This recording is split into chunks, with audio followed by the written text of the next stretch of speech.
Nkembo Kembo Mutata Nzambi et Thomas Zulu, au nom puissant de notre puissant roi, Yisaya Kongo, Malakima Kongo, Malakima Nkembo, qui revient libérer et rassembler son peuple Limbala Yisolele, dispersé au-delà des fleuves d'Nkoussi et dispersé chez les Ngoï, les nations. Bien-aimés frères et sœurs, dans la vidéo d'aujourd'hui, nous allons vous révéler le nom véritable du mot alliance et son sens profond. Et nous allons aussi vous révéler un autre mot qui est très utilisé au-delà du fleuve d'Nkoussi. Et c'est le mot zinga, que les Mbala Yisolele disent kujinga ou kuzinga, et qui a donné le mot luzingu, qui signifie la vie. Et nous allons vous montrer d'où vient ce mot ou verbe dans la Toula ou dans le Koma et quand est-ce que cela a été utilisé pour la première fois. Alors, vous devez savoir une chose, mes frères et sœurs Mbala Yisolele, c'est que Tata Nzambi, en faisant alliance avec Abaala, notre patriarche, notre ancêtre, notre Nkaka, que nous respectons beaucoup, il lui dit dans Biloussi, le livre de Biloussi, le chapitre 17, le verset 4 à 7. Alors lisons Biloussi, le chapitre 17, le verset 4. On va commencer à partir du verset 4. Du verset 4 au verset 7. Ok? Verset 4 au verset 7. Voici mon alliance que je fais avec toi. Tu deviendras père d'une multitude de nations. Retenez bien ça, mes frères et sœurs. Tu deviendras père d'une multitude de nations. Donc, nous avons déjà ici, retenez, on dit une multitude de nations. Donc, père d'une multitude de nations. Et on a révélé le nom d'Abraham dans notre précédente vidéo. On vous a montré que son nom est passé d'Abala pour devenir Abaala. Donc on dit, voici l'alliance que je fais avec toi, tu deviendras père d'une multitude de nations. Au verset 5, on ne t'appellera plus Abala, mais ton nom sera Abaala, car je te rends père d'une multitude de nations. Okay? Donc nous avons multitude de nations. Au verset 6, je te rendrai fécond à l'infini. Je ferai de toi des nations et des rois sortiront de toi. Vous voyez ça? Donc retenez très bien ça, mes frères et sœurs. On parle d'une multitude de nations et on dit que Tata Nzambi dit à Baala que je ferai de toi des nations et des rois sortiront de toi. Vous voyez ça? Et au verset 7, j'établirai mon alliance, j'établirai mon alliance entre moi et toi et tes descendants après toi. Ici, c'est la postérité. Donc, j'établirai mon alliance entre moi et toi et ta postérité après toi. Parce que le mot ici, c'est Zala. Zala, qui veut dire la descendance, la postérité. Okay, donc c'est et ta postérité après toi. Selon leur génération, ce sera une alliance perpétuelle en vertu de laquelle je serai ton tout-puissant et celui de ta postérité après toi. Donc ce que nous remarquons ici, mes frères et sœurs, que cette promesse que Tata Nzambi donne à Baala, c'est référé, ici cette promesse s'est référée à Yankaba, à Israël. On peut lire ça. On peut lire ça dans... On va prendre toujours... Nous restons toujours dans Biloussi, le chapitre... Cette fois-ci, nous allons aller au chapitre 35. Prenons Biloussi, le chapitre 35. Le verset... à partir du verset 10. Du verset 10 au verset 11. On dit... Tata Nzambi lui dit... Donc l'esprit comme, les limo. Et Limo lui dit, ton nom et Yankaba, que vous appelez Jacob. Tu ne seras plus appelé Yankaba, mais ton nom sera Yisolélé. Et il lui donna le nom d'Isolélé.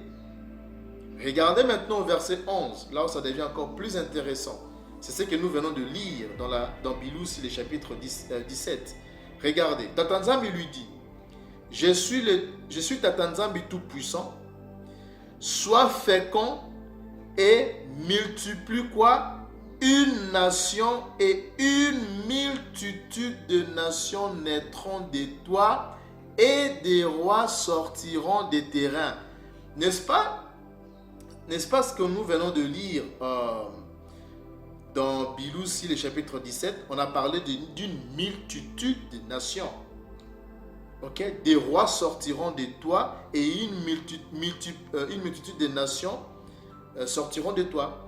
Donc, si nous revenons même, juste pour comparer, vous voyez que dans Bilusi, le chapitre 17, le verset 4 à 7, mais à partir du verset, je dirais 5 et 6, on dit quoi?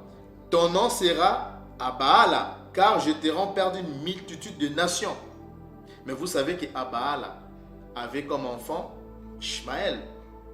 Et après Ishmaël, il a mis au monde qui? Vous savez que c'était Yitzhak, hein? C'est ce que vous appelez Isaac. Et après, peut-être après la mort de Sarah, il est allé encore à Baala, a fait encore des enfants avec Ketura. Mais le fils de la promesse, ici, cette postérité dont Tata Nzambi s'est référé, c'était la postérité de Yankaba, de Jacob. Parce qu'ici, on dit bien que je te rends père d'une multitude de nations. Ok? Et je te rendrai fécond à l'infini. Je ferai de toi quoi? Des nations et des rois sortiront de toi. Je ferai de toi des nations et des rois sortiront de toi. Et cette promesse, c'est référé à Jacob, à Yankaba. On vient de lire ça. D'après Bilusi, le chapitre 35, au verset 11, on dit bien que multiplie une nation et une multitude de nations naîtront de toi et des rois sortiront des terrains. Vous voyez ça? Alors, d'où vous comprenez maintenant, mes frères et sœurs, que cette postérité d'Abaala dont Tata Nzambi faisait référence, c'est la postérité de Yankaba, de Jacob, le petit-fils d'Abaala. Et cette alliance promise à la postérité d'Abaala par Tata Nzambi a été établie dans Exode, le chapitre 19. On peut même lire ça. On va prendre le livre d'Ensemo, parce que voilà, nos pères n'appelaient pas ces livres au nom d'Exode.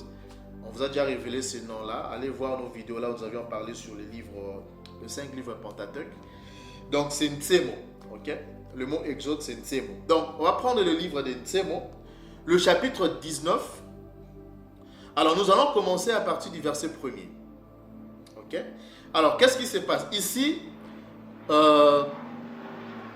nous sommes sur, comment dirais-je, à la sortie des enfants d'Isolélé de l'Égypte. Et là maintenant, ils se retrouvent dans le désert. Ok? Après la traversée, bien sûr, de la mer Rouge. Là, ils se retrouvent maintenant dans le désert. Et maintenant, Massa, c'est-à-dire Nabi Massa, va recevoir les lois. Ok? Alors, qu'est-ce qui se passe? On va lire. On va commencer par les trois premiers versets. Le 3e mois après leur sortie du pays d'Égypte, donc de Gipata, ou de Mtsula, qu'on appelle Mitzraïm, les enfants d'Isolélé arrivèrent ce jour-là au désert de Sinaï. Étant partis de Rephidim, ils arrivèrent au désert de Sinaï et ils campèrent dans le désert. Isolélé campa là, vis-à-vis de la montagne.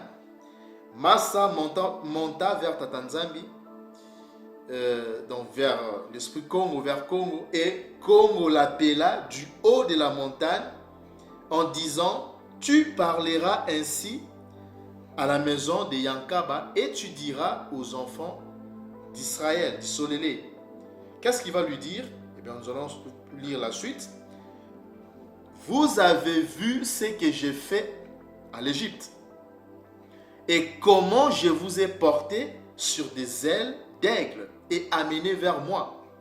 Maintenant, si vous écoutez ma voix et si vous gardez mon alliance, vous m'appartiendrez entre tous les peuples, car toute la terre est à moi. Au verset 6, mes frères et sœurs, ça c'est Tatanzam qui continue à dire, à parler à Massa, à Nabi Massa. Vous serez pour moi un royaume de sacrificateurs et une nation sainte. Voilà les paroles que tu diras aux enfants d'Isolélé. Et au verset 7, Moïse, donc Nabi Massa, vint appeler les anciens du peuple et il mit devant eux toutes ces paroles comme Yakomo lui avait ordonné. Mais regardez maintenant la réponse de nos pères, mes frères et sœurs. Regardez la réponse de nos pères. C'est que nos pères ont répondu à Massa, de telle sorte que Massa puisse, voilà, le transmettre à l'archange Congo. Donc là, le peuple, nos pères qui sont là maintenant dans le désert, regardez la réponse. Ils disent quoi? Le peuple tout entier répondit, nous ferons tout ce que Yakongo a dit. Massa rapporta les paroles du peuple à Yakongo. Mes frères et sœurs, je voudrais attirer votre attention ici, parce que c'est à partir de ces passages où nos pères ont accepté. Parce qu'ils pouvaient aussi refuser. Mais nos pères ont accepté. Ils ont dit que nous ferons tout. Il n'y a pas d'exception, mes frères et sœurs. Nous ferons tout ce que l'archange Congo a dit. C'est un accord. Ok? Donc ici, nous voyons que nos pères ont accepté de faire tout ce que l'archange Congo leur avait demandé de faire. Et nous continuons au verset 9. On dit que et Yakongo dit à Massa, voici, je viendrai vers toi dans une épaisse nuée, afin que le peuple entende quand je te parlerai, et qu'il ait toujours confiance en moi. Massa rapporta les paroles du peuple à Yakongo. Vous voyez ça? Maintenant que le peuple a accepté de faire tout ce que Yakongo va leur demander de faire, toutes les instructions de Yakongo, ils ont accepté nos pères dans le désert. Et là maintenant, l'archange Congo au verset 9, il dit quoi? Je viendrai maintenant parler à ce peuple. Je viendrai te parler afin que tout le peuple puisse entendre quand je te parlerai. Vous voyez ça? Donc au verset 10, et Yakongo dit à Massa, va vers le peuple, sanctifie-le aujourd'hui et demain, qu'ils lavent leurs vêtements. Verset 11, qu'ils soient prêts, qu'ils soient prêts pour le troisième jour, car le troisième jour, Yakongo descendra aux yeux de tout le peuple sur la montagne de Sinaï. Et tu fixeras au peuple des limites tout alentour, et tu diras, gardez-vous de monter sur la montagne ou d'en toucher le bord. Quiconque touchera la montagne sera quoi? Puni de mort, mes frères et sœurs. On continue au verset 13. On ne mettra pas la main sur lui, mais on les lapidera, ou on les percera de flèches, animal ou homme. Il ne vivra point. Quand la trompette sonnera, ils s'avanceront près de la montagne. Massa descendit de la montagne vers le peuple, il sanctifia le peuple et ils lavèrent leurs vêtements. Et il dit au peuple, soyez prêts dans 3 jours, ne vous approchez d'aucune femme. Le troisième jour, au matin, il y eut des tonnerres, des éclairs et une épaisse nuée sur la montagne. Et le son de la trompette retentit fortement. Et tout le peuple qui était dans le camp fut saisi d'épouvante. Massa fit sortir le peuple du camp à la rencontre de Yakongo et ils se placèrent au bas de la montagne. La montagne de Sinaï était toute enfumée parce que Yakongo y était descendu au milieu du feu, mes frères et sœurs. Cette fumée s'élevait comme la fumée d'une fournaise et toute la montagne tremblait avec violence. Mes frères et sœurs, vous savez,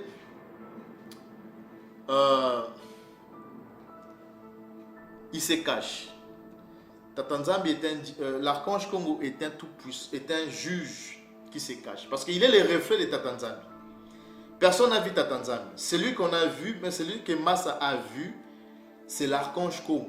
C'est le reflet du Père. Ok?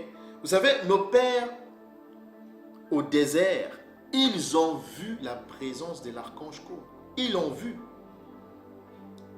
Et quand vous lisez ces passages, vous comprenez à quel point c'était effrayant. Mes frères et sœurs, ce n'est pas une blague.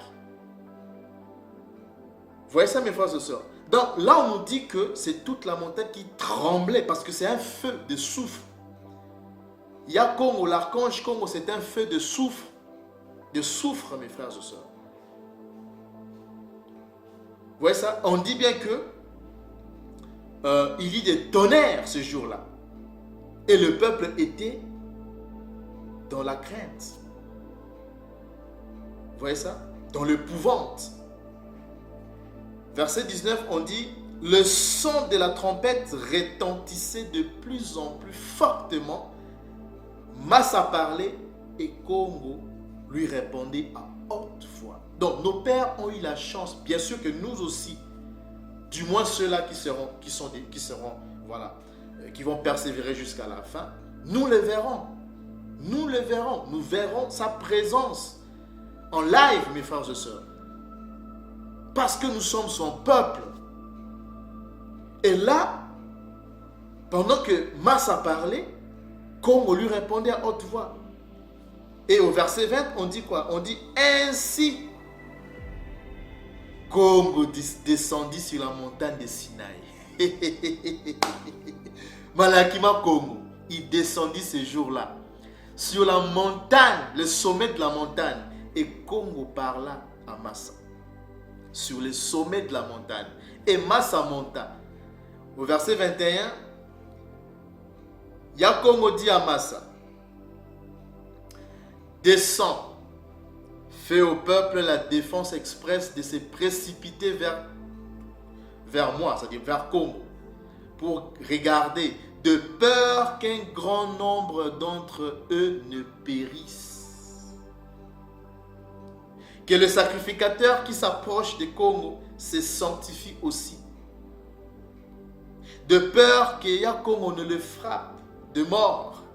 Massa dit à l'archange Congo, le peuple ne pourra pas monter sur la montagne de Sinaï, car tu nous en as fait la défense expresse en disant, fixe des limites autour de la montagne et sanctifie-la. Mais l'esprit Congo voyait déjà tout. Parce que c'est le plus grand esprit, mes frères et sœurs. L'archange Congo lui dit, va, descends. Tu monteras ensuite avec Aaron, l'Ona. Mais que le sacrificateur et le peuple ne se précipitent point pour monter vers Congo, de peur qu'il ne les frappe de mort. Massa descendit vers le peuple et lui dit ces choses. Donc, mes frères et sœurs, vous comprenez qu'avec ces passages que nous venons de lire, vous comprenez que cette postérité d'Abaala dont Tatanzambi faisait référence, c'est la postérité de Yankaba, de Jacob, le petit-fils d'Abaala. Et cette alliance promise à la postérité d'Abaala par Tata Nzambi a été établi dans Exode, le chapitre 19, du verset 1 jusqu'au verset 25, on vient de lire. Et nos pères dans le désert ont accepté, mes frères et sœurs. Ils ont accepté, ils ont dit, on peut encore relire ça, ils ont dit, ils ont accepté. Qu'est-ce qu'ils ont dit? Ils ont dit au verset 8, nous ferons tout ce que l'archange Congo a dit. Massa rapporta les paroles du peuple à l'archange Congo. Nous sommes liés, mes frères et sœurs. Nous sommes un peuple lié à la loi. C'est l'alliance que nos pères et leur postérité ont fait, ont établi ces jours-là. Ce n'est pas de la blague, mes frères et sœurs. Quand nous vous disons de retourner à l'observation de la loi, car la loi n'a pas été abolie d'après le livre de Matthieu, que vous appelez Matthieu, le chapitre 5, le verset 17 à 19, et aussi d'après le livre de Malachie, ce que vous appelez le livre de Malachie, le chapitre 4, le verset 4.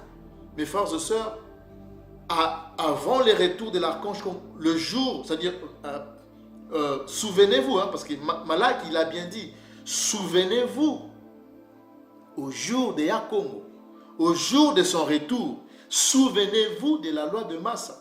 Ça n'a pas été aboli et ça n'a jamais été, mes frères et sœurs. Nous avons fait alliance. Nous sommes un peuple de l'alliance. Nous avons fait alliance. Nos pères ont fait alliance avec le tout-puissant créateur de l'univers, mes frères et sœurs. Ce n'est pas une blague. Et vous pensez que cette alliance que nos pères ont fait et leur descendance, vous pensez que... Non, mais... je vais vous dire une chose, mes frères et sœurs. Tant mieux faire alliance avec une personne, un humain, que d'aller faire alliance avec votre créateur. Vous comprenez ça un peu? Donc, faire alliance avec le créateur, ce n'est pas une blague. Ce n'est pas que vous faites une alliance et demain vous brisez l'alliance. Et vous pensez que quoi, il va vous laisser comme ça, mais vous serez maudit. Quand vous faites alliance avec quelqu'un, même entre nous humains, quand on fait alliance avec une personne, il faut respecter l'alliance. Nos pères l'ont accepté. Et leur descendance, nous sommes leur descendance. Nous sommes obligés de retourner à l'observation de la loi. Vous voyez ça, mes frères et sœurs? Alors, nous allons maintenant aller prendre... nous sommes toujours dans Biloussi. Nous allons retourner plutôt dans Biloussi. Nous allons prendre Biloussi, le chapitre 14. Biloussi, le chapitre 14, on va prendre le verset 13. Allons-y au verset 13, mes frères et sœurs. Alors, nous allons ici d'abord lire ces passages, comme nous vous l'avons annoncé tout au début de la vidéo, que nous allons vous révéler le mot, c'est-à-dire le nom véritable du mot alliance, et aussi, bien sûr, le mot Zinga, qui a donné le mot Luzingo, que beaucoup de nos frères au-delà de fleuve de couche, que nous utilisons voilà, au quotidien. Alors, Bilou, c'est le chapitre 14, le verset 13. On dit qu'un fouillard vint l'annoncer à Abala. Je répète, un fouillard vint l'annoncer à Abala, Mbala ou Lembala, les Mumbala. Celui-ci habitait parmi les chaînes de Mamré, l'Amoréen, frère d'Ashkol et frère d'Aner, qui avait fait alliance avec Abala. Alors, ici, mes frères et sœurs, vous avez le verbe habiter. C'est mieux de prendre la version Strong pour vraiment étudier. On va vous révéler le mot habiter. On va prendre la version Strong, ok, pour essayer d'étudier le mot. Donc nous sommes toujours dans Biloussi, le chapitre 14, le verset 13, mes frères et sœurs. Alors on dit un fouillard vint l'annoncer à Abala, le Mbala ou le Mumbala. Celui-ci habitait donc. Abala habitait. Nous allons cliquer sur le verbe habiter. Et si nous cliquons sur le verbe habiter, nous allons ouvrir cette fenêtre, l'agrandir. Ok, nous allons l'agrandir. Voilà. Alors, qu'est-ce que nous avons? Qu'est-ce que nous avons ici comme orthographe?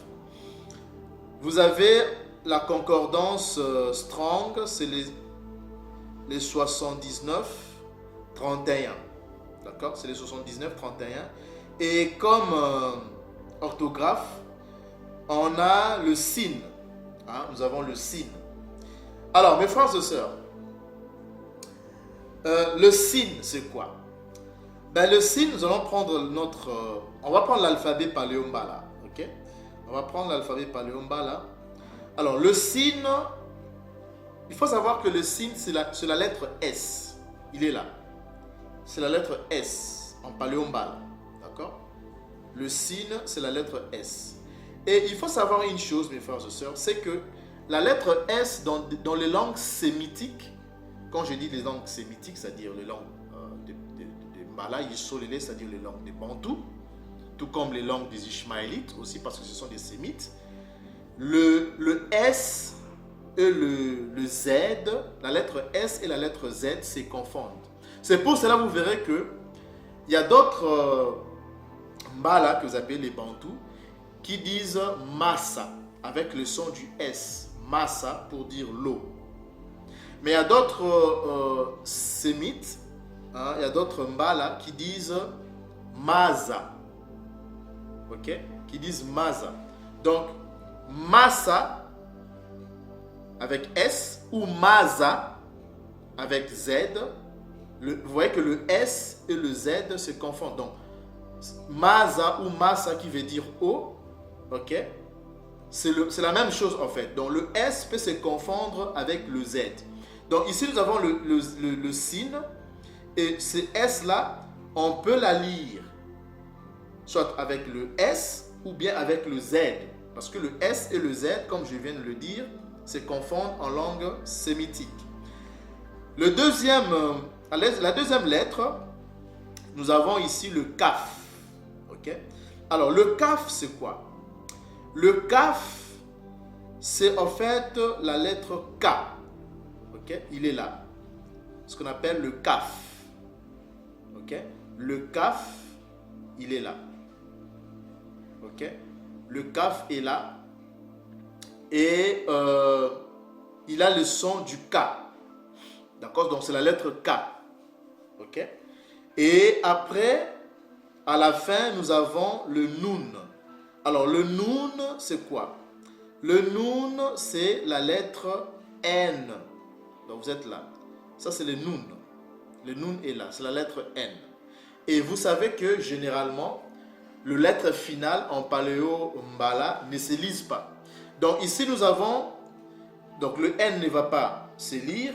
Donc il nous reste un son biphonique. Donc le S et le K. Or, vous devez savoir aussi une autre chose, mes frères et sœurs, c'est que le K, d'accord, le K se confond avec le G en langue sémitique. C'est pour cela que vous verrez qu'il y a d'autres sémites, qui disent Muammar Kadhafi avec le K, et il y a d'autres qui disent Muammar Gaddafi avec le G. Vous voyez ça? Donc le G et le K se confondent. On peut voir ça, hein? On peut aller même sur Wikipédia, vous allez voir. Vous voyez ici par exemple, on dit Muammar Kadhafi, c'est avec le K. Vous voyez ça, mes frères et sœurs? Donc Muammar Kadhafi avec la lettre K. Mais vous verrez que ici sur Wikipédia, on dit Muammar Gaddafi. C'est toujours la même personne. Vous voyez ça? C'est toujours la même personne. Mais ici, on l'écrit avec le G. Vous voyez ça? Donc le G et le K dans les langues sémitiques, parce que Ishmaël, c'est un sémite. Hein? Voilà. Donc les Ishmaélites, donc le G et le K se confondent. Alors, il y a aussi un autre exemple. Vous avez, par exemple, aujourd'hui, le pays que vous appelez Angola. Mais ce pays qu'on appelle aujourd'hui l'Angola, quand vous allez par exemple dans la tribu Mbala, hein, cette tribu qui a conservé le nom le mot hébreu, okay, Donc la tribu Mbala, quand vous allez dans le Kwilu, au Bandundu, en RD Congo, il y a une tribu qu'on appelle la tribu Mbala. Et d'après leur histoire, ils disent qu'ils viennent de l'ancien royaume Congo. Et ils disent qu'ils habitaient précisément dans la ville ou les territoires qu'on appelait. Il y a d'autres Mbala qui disent Kola avec le K, et il y a d'autres Mbala qui disent Gola avec le G. Donc vous voyez que le K et le G dans les langues sémitiques, ça se confond. C'est pour cela que je dis que si nous revenons sur... voilà. Donc je disais le K. Le K ici, il peut avoir soit le son du K ou soit le son du G. Donc ils se confondent. Le K et le G se confondent dans les langues sémitiques. Donc nous avons ici un son biphonique. On peut avoir soit un son SK, ou bien on peut avoir le son ZG. Parce que je dis que le S et le Z se confondent et le K et le G se confondent.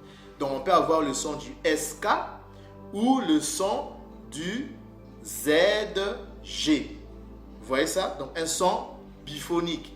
Parce que, comme je l'ai toujours dit, le paléo-mbala est une langue consonantique. Ce sont les Édomites qui ont ajouté la vocalisation. Ok? Ces mots-là, d'après la prononciation édomite, ils les prononcent shaka, shakan. Vous voyez ça? Et ils disent que ça veut dire quoi?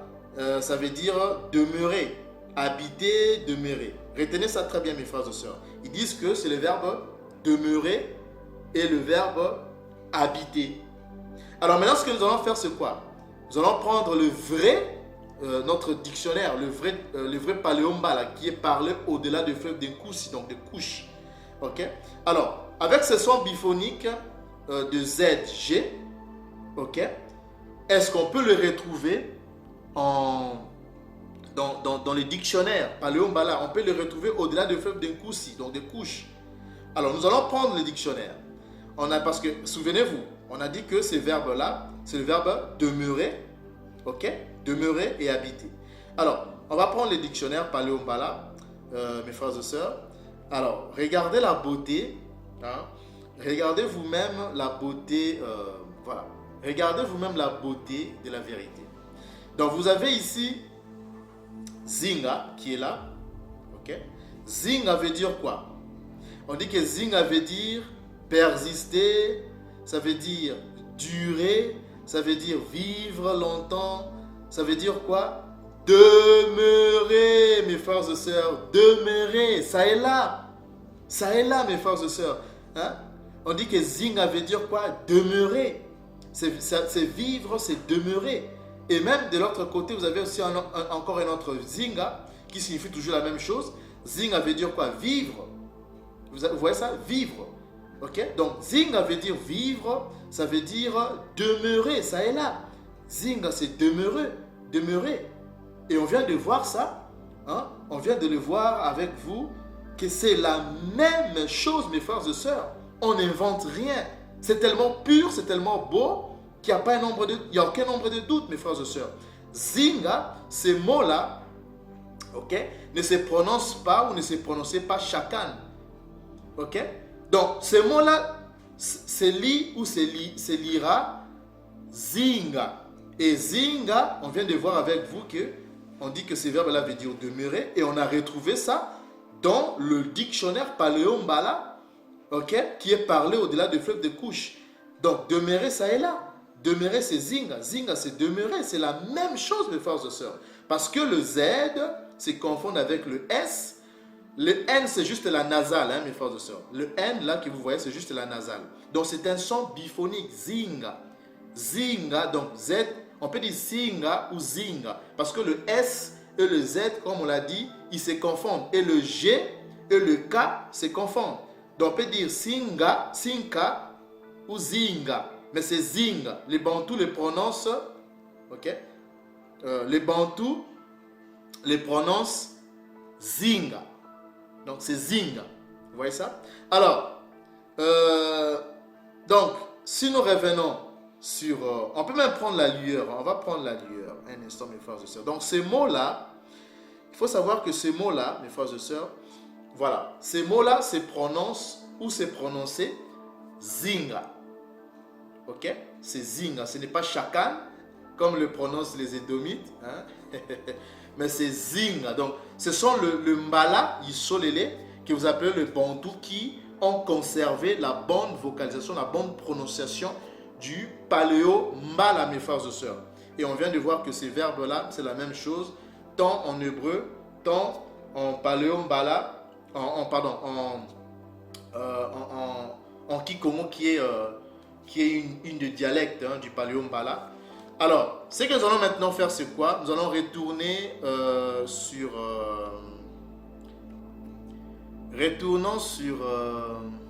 on va retourner sur Biloussi, le chapitre 14. Là, on vient de vous révéler, hein, mes frères et sœurs, le mot Zinga qui a donné Luzingwa. C'est ce mot-là qui a donné Luzingu, qui veut dire la vie, tout ça comme ça, hein, mes frères et sœurs.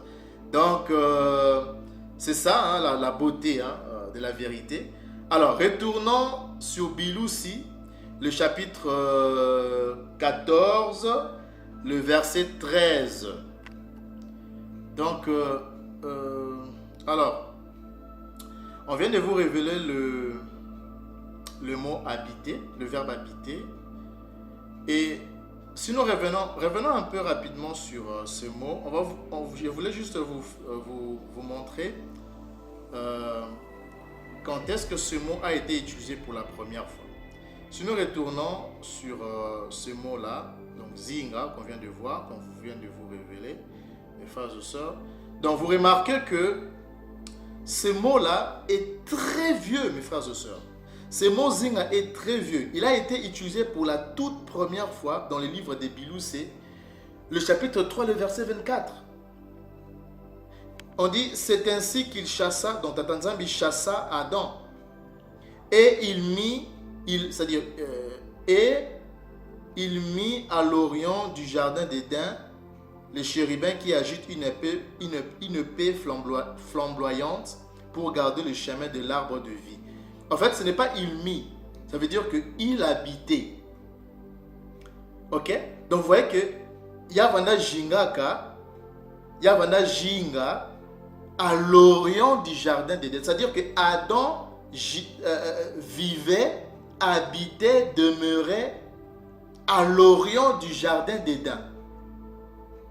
Donc ce mot a été utilisé pour la toute première fois dans le livre de Biloussi, le chapitre 3, le verset 24. C'est très vieux, mes frères et sœurs. Et ce mot a été conservé au-delà des fleuves d'Nkoussi, des couches. Ce peuple-là, Mbala Yisolele, que vous appelez le Bantou, en parle jusqu'aujourd'hui. Et ils ont conservé l'orthographe. Vous voyez ça, mes frères et sœurs? C'est puissant. Alors, si nous retournons sur Biloussi, le chapitre 14, on vient de trouver le mot habiter. Maintenant, on dit, si on relit le passage, on dit qu'un fouillard vint l'annoncer à Abala, le Mbala ou les Mumbala. Celui-ci habitait donc Jingaka, Yavana Jinga, parmi les chaînes de Mamré. Hein? L'Amoréen, frère d'Ashkol, et frère d'Aner, qui avait fait quoi? Alliance avec Abala. Maintenant, ce qui nous intéresse, parce que souvenez-vous, on vous l'a dit au début de notre vidéo, que nous allons vous révéler aussi le nom, on va vous donner le nom véritable du mot alliance. Et nous allons cliquer sur le mot alliance, parce qu'on dit ici que Abala a fait alliance. Ok? Il a fait alliance avec le frère d'Aner et d'Ashkol. Ce sont ces frères-là qui ont fait alliance avec Abala. Et le mot alliance, nous allons cliquer sur le mot alliance. Si nous cliquons sur le mot alliance, mes frères et sœurs, on va agrandir cette fenêtre-là. Alors, le mot alliance, mes frères et sœurs, on va étudier ces mots-là. Nous allons étudier ces mots alliance. Alors, nous avons comme orthographe pour ces mots alliance, nous avons le bet. Alors le bet, on va prendre le dictionnaire, l'alphabet Paléo Mbala. Le bet, c'est la lettre B. Ok? Donc le bet, c'est la lettre B. Après la lettre B, nous avons le Aïn. Alors, le Aïn, c'est la lettre A. Et le Aïn est silencieux au début d'un mot. Mais dans ces cas, il n'est pas placé au début du mot, mais il est au milieu. Donc, on va la considérer. Après le A, qui est Aïn, dans ces cas, nous avons le Lamed à la fin. Alors, le Lamed, c'est quoi? Le Lamed, c'est la lettre L. Ok? Donc, nous avons B-A-L. C'est pour cela que vous voyez que Edom le lit Bal. Ok? Et on dit que c'est un nom. Ok? On dit type de mot, c'est un nom. Et ça signifie quoi? Ça signifie alliance. Mais avant d'abord d'étudier ce mot, de vous révéler ce mot, j'aimerais d'abord qu'on puisse prendre son origine. Parce qu'on dit que ces mots alliance, qui Edom li Bal, tire son origine de la concordance 1166. Nous allons cliquer, parce qu'on dit que ça vient de cette concordance. Nous allons cliquer sur cette concordance. Qu'est-ce que ça nous donne? On va ouvrir cette fenêtre. Un instant, on va l'ouvrir. Voilà. Alors, qu'est-ce que nous avons? Dans la concordance, c'est le 11, nous sommes là. C'est le Strong 1166. C'est la racine primaire. Hein. Vous voyez, on dit que c'est la racine primaire du mot alliance. Et on dit que c'est un verbe. Ici, nous avons le cas d'un verbe. Et nous avons toujours la même orthographe qu'on vient de retrouver pour le mot alliance. Donc, vous avez le bet. On a dit que le bet, c'est la lettre B. OK? Ensuite, nous avons le Aïn. Le Aïn, nous avions dit que c'est la lettre A. Et nous avons le Lamed, qui est la lettre L. Donc, on voit que et le mot alliance et le verbe A ont tous deux la même orthographe. Donc, vous voyez ici aussi pour le verbe, ça se lit, d'après Edom, il est lit Bal. Et on dit que c'est un verbe, c'est le verbe quoi? Regardez bien mes frères et sœurs, c'est le verbe se marier. Retenez très bien ça. On dit que Bal, comme le prononce Edom, Bal, ça veut dire se marier, ça veut dire aussi s'unir. Alors, c'est un son biphonique. Nous allons maintenant nous devons les retrouver aussi dans le dictionnaire, c'est-à-dire chez le peuple dispersé au-delà du fleuve de couches, parce que nous vous avions révélé à travers nos vidéos que c'est ce peuple-là qui sont les vrais Hébreux israélites de la Bible, donc les Mbala Yissolélé. Donc nous devons retrouver ces mots-là chez eux, chez ce peuple-là qui est dispersé au-delà des fleuves de couches. Alors nous allons prendre pour cela le dictionnaire Paléo-Mbala avec pour dialecte, ce que vous appelez les Kikongo. Hein? Alors, allons-y prendre le dictionnaire, c'est-à-dire Paléo-Mbala. Est-ce qu'on peut retrouver... parce que ici, sachez une chose, mes frères, nous avons un son biphonique. Donc, ces mots-là ne vont pas se lire Bal. On peut le lire soit, ça peut être soit Bali, Balé, Balou, Bala. On peut avoir quelque chose comme ça. Ok? De ces genres-là. Alors, on dit que ça veut dire quoi? Ça veut dire se marier, s'unir. On va aller prendre notre dictionnaire Paléo-Mbala. Alors, si nous prenons le dictionnaire Paléo-Mbala, regardez la beauté de la vérité, mes frères et sœurs. On dit quoi? Bala, ce mot ne se lit pas Bal, mais ça se lit ou se lisait par nos pères Bala. Et jusqu'aujourd'hui, ça se lit Bala, ça se prononce Bala. Et Bala, regardez la définition vous-même, mes frères et sœurs. On dit quoi? On n'invente rien. Regardez la beauté de la vérité, la puissance de la vérité, mes frères et sœurs. Bala signifie s'unir. C'est pas la même chose, ça, mes frères et sœurs. Hein? Bala signifie quoi? S'unir. Congo. Voilà, mes frères et sœurs. Donc, Bala signifie s'unir. Et c'est la même chose avec la définition que nous donne l'évangile.com. Donc, Bala, c'est quoi? C'est s'unir, mes frères et sœurs. C'est s'unir. Hein? Bala, c'est s'unir. C'est la même chose, mes frères et sœurs. C'est la même chose. Hein? Donc, Bala veut dire s'unir. C'est le verbe s'unir. Se marier, épouser, tout ça. Vous voyez ça? Donc, ces mots-là ne se prononçaient pas comme le prononce Edom, ne se prononçait pas Baal, comme ça. Non, ça ne se prononçait pas comme ça, Baal. Okay? Nos pères ne le prononçaient pas Baal. Mais nos pères prononçaient ce verbe-là, hein, ce mot-là, ça s'est prononcé Bala, mes frères et sœurs. C'est Bala. Vous voyez ça? C'est Bala. Et Bala veut dire quoi? S'unir. On vient de le voir dans le dictionnaire Paléo-Mbala. Donc, Congo ancien. C'est Bala qui veut dire s'unir, se marier, épouser. Et même chez nos frères Ngala, hein, au-delà des fleuves de couches, hein, ils disent quoi? Kobala, qui veut dire quoi? Se marier, s'unir, épouser. C'est ces mots qui vont donner le substantif. Bon, je ne vais pas encore aller vite en besogne, mais pour le verbe kobala ou bala, en paléo-mbala, avec comme dialecte les Kikongo, tout comme dans la langue ngala, qui sont toujours des langues paléo-mbala, ça veut dire quoi? Ça veut dire s'unir, se marier, épouser. Donc ce mot-là, nos pères le prononçaient ou se prononcent jusqu'aujourd'hui, Bala, et ce mot a été conservé jusqu'aujourd'hui au-delà des fleuves de couches, mes frères et sœurs. C'est Bala. Ok? Donc, revenons sur l'évangile.com. Donc, on vient de trouver avec vous, mes frères et sœurs, on vient de vous révéler l'origine primaire. Hein, c'est la racine primaire du verbe, du mot alliance. Et ce mot alliance a pour origine primaire le verbe Bala. Et Bala qui veut dire quoi? Bala qui veut dire s'unir. Et on l'a retrouvé aussi dans les dictionnaires Paléo-Mbala, que vous appelez les Kikongo anciens. Bala veut dire s'unir, s'unir. Et c'est la même chose. Alors, est-ce qu'on peut retrouver...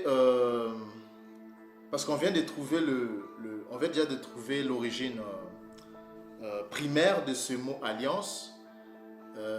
Qui est le verbe bala qui veut dire s'unir. Maintenant nous allons maintenant chercher aussi dans les dictionnaires Paléo-Mbala si on peut retrouver le mot alliance, parce que ici on nous dit que c'est toujours la même orthographe, hein, donc vous avez toujours le bala, ok, bala, mais cette fois-ci on dit que c'est un nom, vous voyez ça, on dit que c'est un nom qui veut dire alliance. Ouais, ça, qui veut dire alliance. Alors, est-ce qu'on peut retrouver le mot bala aussi, pas seulement comme étant un verbe, le verbe s'unir ou se marier, mais aussi comme étant alliance? Nous allons prendre le dictionnaire Paléo-Mbala, mes frères et sœurs. Prenons encore une fois de plus notre dictionnaire Paléo-Mbala. Alors, que nous dit le dictionnaire Paléo-Mbala? Regardez, mes frères et sœurs. Donc, le deuxième, bala que vous avez là on vient déjà de le voir, c'est le verbe s'unir. Mais on va prendre le premier cette fois-ci. Regardez le premier bala. Donc, le premier bala en jaune, au pluriel mabala, ça veut dire quoi? On dit que c'est un grand anneau au pied. Vous voyez ça? Donc, bala, c'est quoi? C'est l'anneau. C'est un anneau. Ok? Et au pluriel, on dit mabala. Donc l'anneau, un instant mes frères et sœurs. Donc je disais, bala veut dire l'anneau. Or l'anneau, c'est l'alliance, mes frères et sœurs. L'anneau, c'est l'alliance, c'est synonyme. On peut même voir ça, mes frères et sœurs. On peut même voir ça. Donc,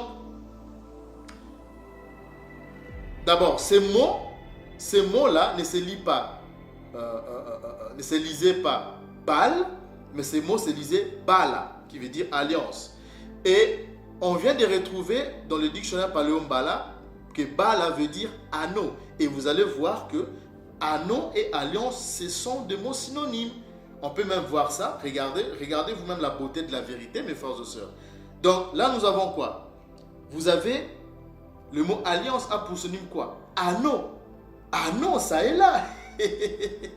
On ne force rien, mes frères et sœurs. On ne force rien. Donc, le mot alliance, tout comme le verbe s'unir, c'est bala. Ok? Et Bala veut dire alliance, veut dire anneau, veut dire mariage. C'est comme aussi nos frères, comme le disent nos frères Ngala, Libala. Ça vient du verbe Kobala, qui veut dire se marier, s'unir. Et Libala qui est le substantif du verbe Kobala, qui veut dire le mariage, l'union, l'alliance. Ok? Et même aussi, on vient de le voir dans le dictionnaire, avec le dictionnaire Paléo-Mbala, avec comme dialecte le Kikongo, on vient de le voir avec vous, mes frères et sœurs, que Bala veut dire quoi? L'anneau. L'anneau, c'est quoi? C'est l'alliance. C'est la même chose. Donc, ces mots-là, et le verbe. Ok? D'abord, le verbe, c'est le verbe Bala. Ok? On vient de le voir, qui est le verbe s'unir. Et même aussi comme substantif, qui a donné le mot alliance, comme substantif aussi, c'est toujours la même prononciation, Bala. Donc, Bala veut dire en même temps alliance, comme étant mot. Ça veut dire un nom, ça veut dire aussi le verbe s'unir, se marier. Vous voyez ça? Donc, ces mots-là, c'est lisé Bala. C'est pas comme le prononce le lit Edom, Bal. Non, c'est Bala. Vous voyez ça, mes frères et sœurs?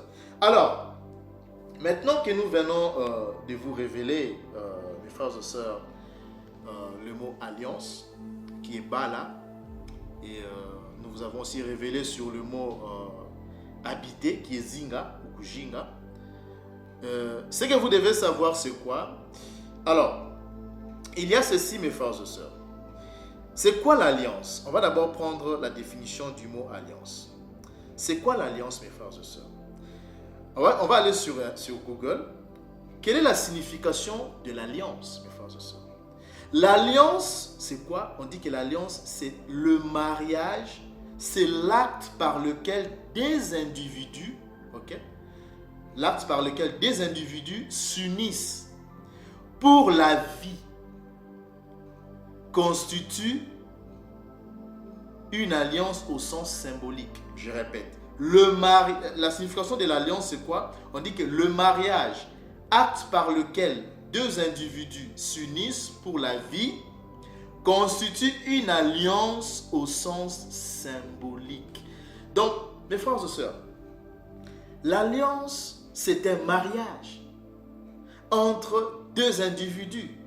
Et dans notre contexte ici, il y a eu mariage, il y a eu alliance. On a lu ça ensemble avec vous.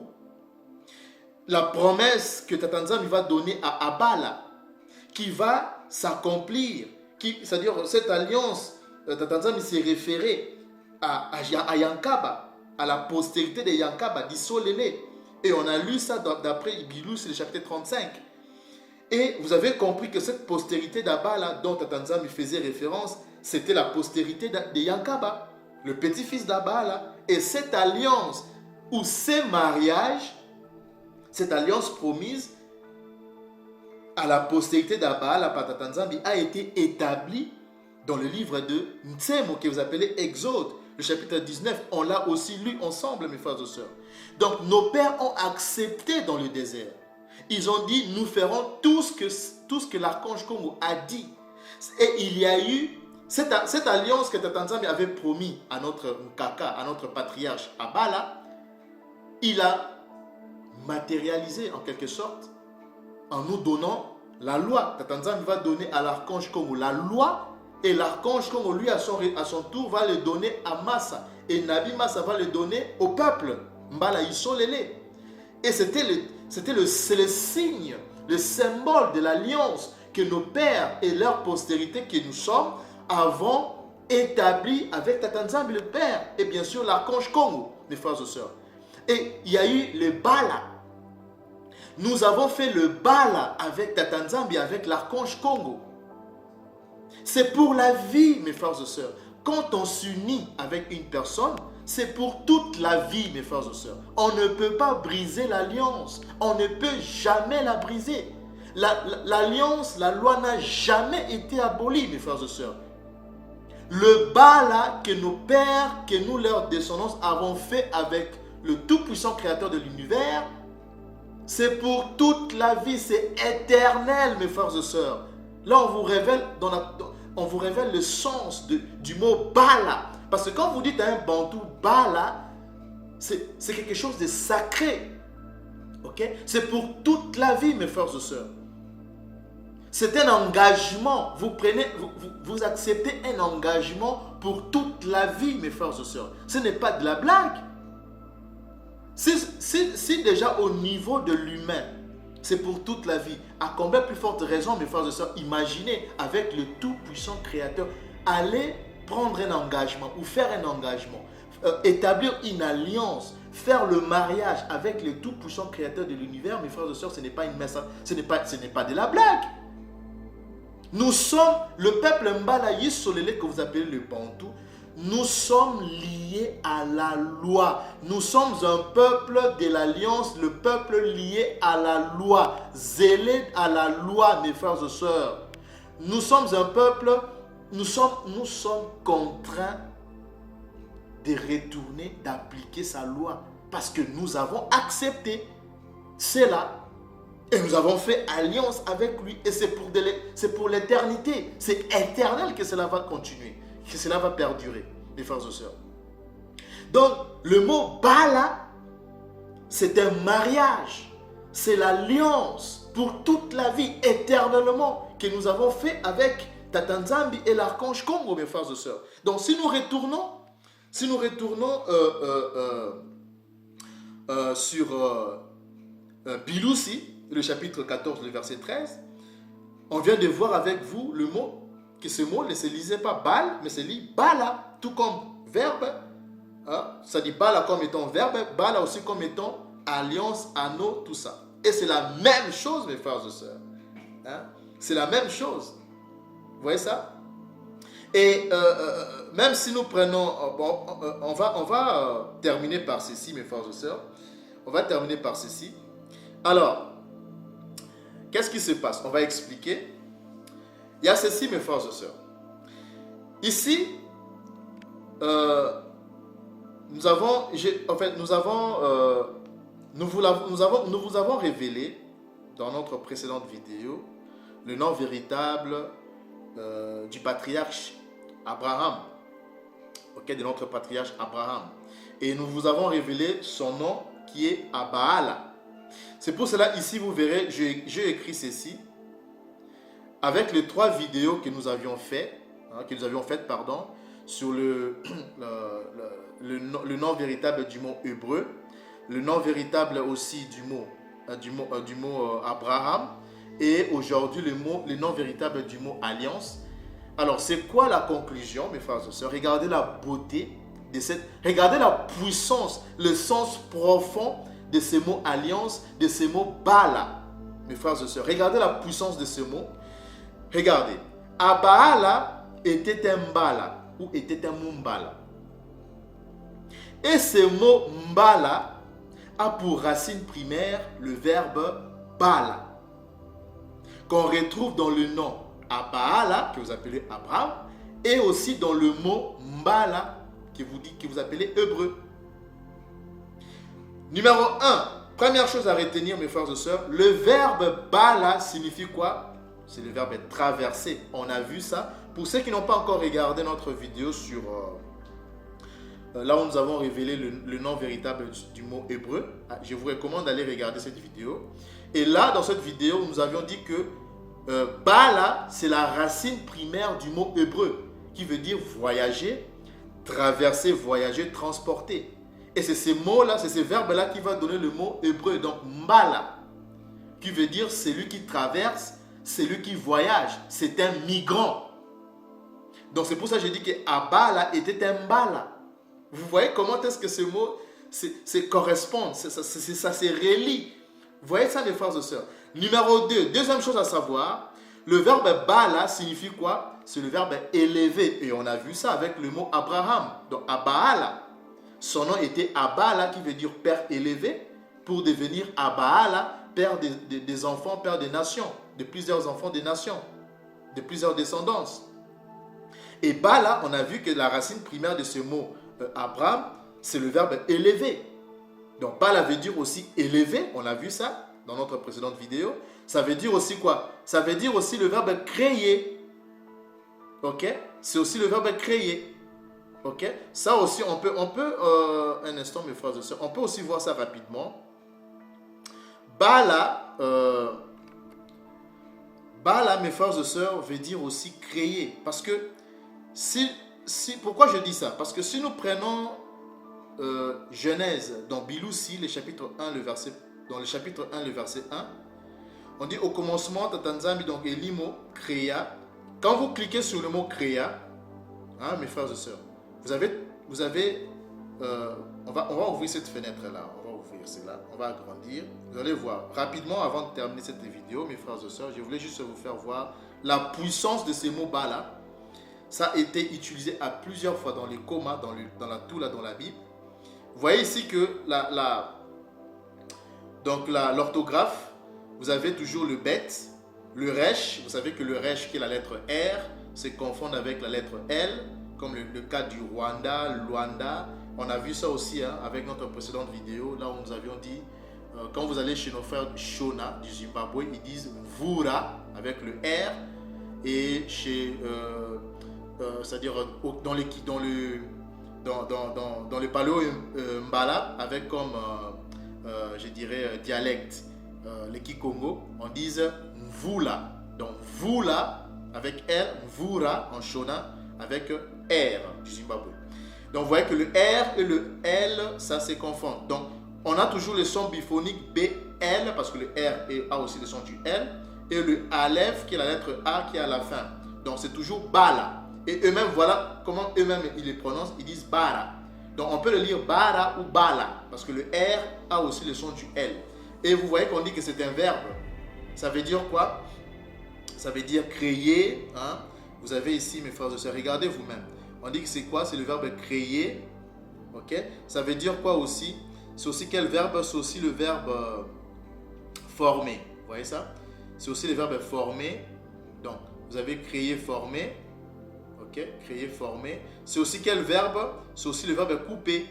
Vous voyez ça? Et c'est la même chose, mes frères et sœurs, aussi dans les dictionnaires paléo-mbala. Parce que si on prend les dictionnaires paléo-mbala, vous allez voir qu'il y a aussi un verbe bala qui veut dire, on va prendre, attendez un instant. Bala veut dire aussi le verbe créer, former. Regardez vous-même. On voit ici couper. Vous voyez ça? Bala aussi veut dire couper. Ok, mes frères, ça veut dire couper. Et on vient de voir avec vous que, voilà, c'est couper. Il est là. Et Bala aussi veut dire fonder. On peut encore revoir ça. Ça veut dire aussi fonder. On dit commencer à bâtir, ça veut dire bâtir. Commencer à fonder un village, ça veut dire aussi fonder. C'est bâtir, fonder, couper. Et vous allez voir que c'est synonyme avec le verbe créer. C'est pour cela que nous disons que, parce qu'on peut même voir ça sur synonyme. Hein. Vous voyez ici le verbe former, c'est quoi? Former a pour synonyme créer. Vous voyez?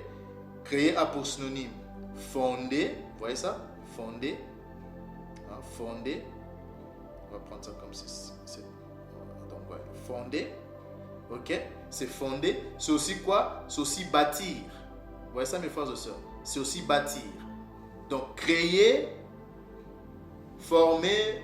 Donc, former, créer, bâtir, fonder, couper, c'est toujours bala. Vous voyez ça? C'est pour cela, ici, je mis comme conclusion au numéro 2 que le verbe bala signifie élever, qui a donné le nom Abraham, c'est-à-dire Abala.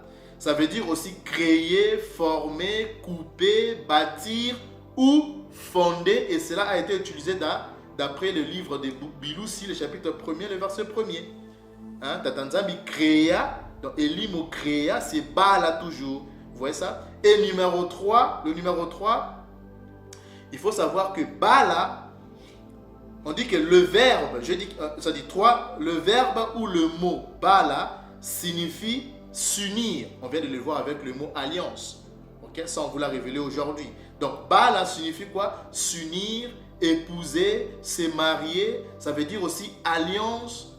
On a vu ça, alliance ou anneau. Ok? On a vu ça, alliance. Ok? Donc, Bala veut dire alliance, s'unir, épouser, se marier, alliance. D'accord, mes frères et sœurs? Alors, comme conclusion, maintenant que nous avons toute cette définition du verbe Bala, Alors la conclusion c'est quoi? Regardez la beauté et la puissance et la profondeur de ces mots. Bala, mes frères et sœurs. Nous sommes ici, vers le bas. Donc les Mbala, que vous appelez les Hébreux, donc les Bantous, ce sont des Mbala. Donc je dis que les Mbala ou les Bambala, quand bien même il y a une tribu dans le Kwilu, dans le Bandundu en RD Congo, qui porte ce nom, hein, qui se nomme la tribu Mbala, mais tous les Bantous sont des Mbala, sont des Bambala. Pourquoi? Je dis les Mbala ou les Bambala sont le peuple de l'alliance, mes frères et sœurs, parce que dans le mot Mbala, il y a le verbe Bala comme origine primaire. Ça vient de l'origine primaire du verbe Bala. Ça tire son origine primaire du verbe Bala, qui veut dire s'unir, qui veut dire faire alliance. Donc les Mbala ou les Bambala sont le peuple de l'alliance, sont le peuple élevé, mes frères et sœurs. C'est un peuple élevé, c'est le peuple élevé. Parce que Bala veut dire élevé. Donc c'est le peuple de l'alliance, parce que nous sommes au numéro 3, c'est s'unir, c'est épouser, marier, alliance. Et c'est le peuple élevé, au numéro 2, parce que Bala veut dire élevé. C'est le peuple migrant.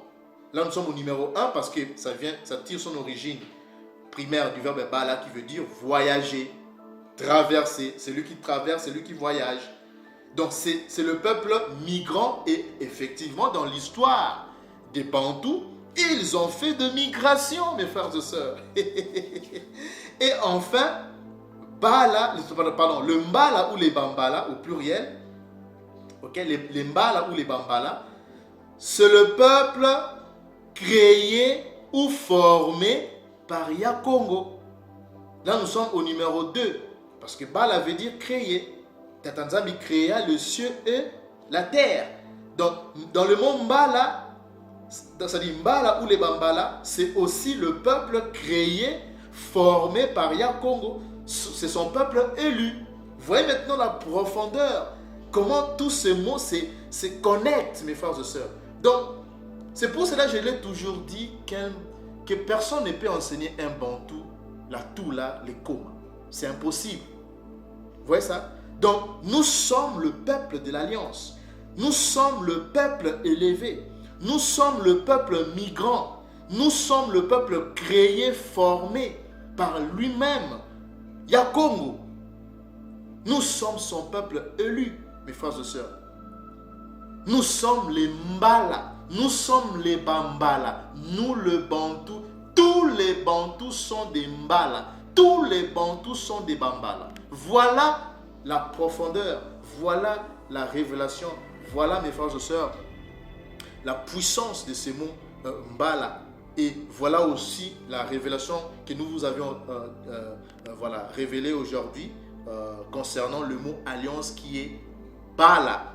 Vous voyez ça? Et lorsque vous lisez Malachie, le chapitre 3, le verset 1er, je crois, à moins que je ne m'abuse, hein, l'écho m'a dit que et soudain entrera dans son temple Yakongo que vous cherchez, l'ange de l'alliance, Malakima Bala, Malakima Congo, Malakima Bala, hein?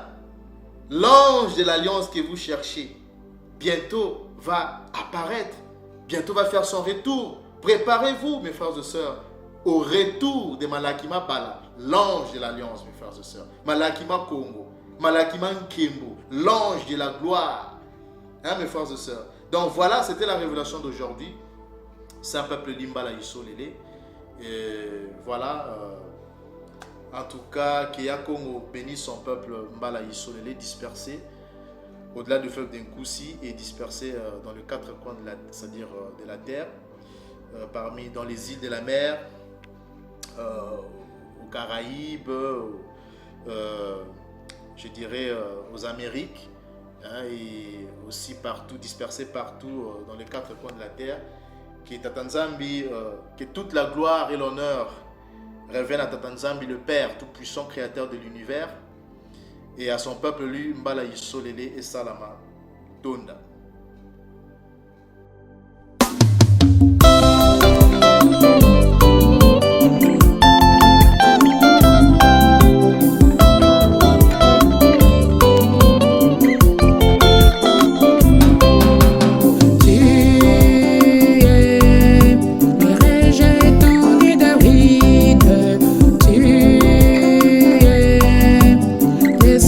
du soleil. Tu es le rejeton de David. Tu es le roi du soleil. Lève-toi, lève-toi, lève-toi, il est temps. Viens relever,